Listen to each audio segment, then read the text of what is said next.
सफलता पाने के लिए हर कोई मेहनत करता है, लेकिन जैसे वो सफल होने लगता है या हो जाता है उसे घमंड आ जाता है। ये कहानी एक कुम्हार की है। एक कुम्हार जो घड़ा बनाकर अपनी जीविका चलाता है। उसका एक 15 साल का बच्चा होता है जो खेल कूद और पढ़ाई लिखाई के साथ साथ जब उसका टाइम बचता तो वो घड़े बनाता अपने पिता के साथ। और जैसे ही वो घड़ा बनाता अपने पिता से पूछता कि पिताजी ये घड़े अच्छे बने हैं ना। उसके पिता बोलते अच्छा तो है, पर इसमें कमियां ढूंढो और उसे अच्छे से बनाओ। इसी तरह दिन गुजरते गया। जब जब वो घड़ा बनाता अपने पिता से पूछता पिताजी ये घड़े अच्छे बने हैं ना। और पिताजी उसके एक ही जवाब देते अच्छे हैं, लेकिन कमियां ढूंढो और इसे और बेहतर बनाने की कोशिश करो। जैसे जैसे समय बीतता गया, जैसे जैसे वो बड़ा होता गया, वैसे वैसे उसके घड़े में सुधार आती गई और वो बहुत ही अच्छा घड़ा बनाने लगा। और उसके घड़े, एक घड़े का दाम 500 में बिकने लगा।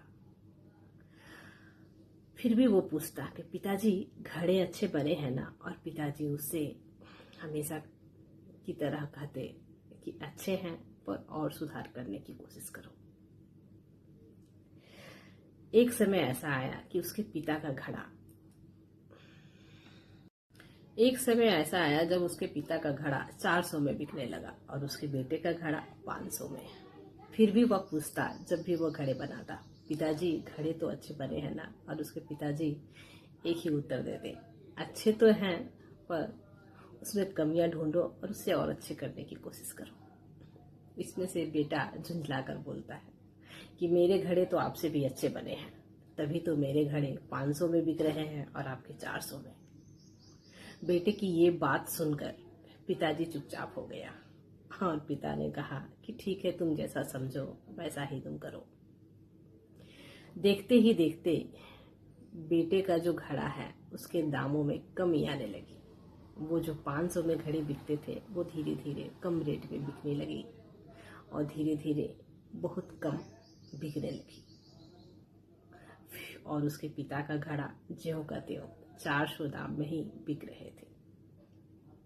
वो फिर बेटा अपने पिता के पास गया और उसने पूछा कि पिताजी मेरे घड़े कोई लेता क्यों नहीं।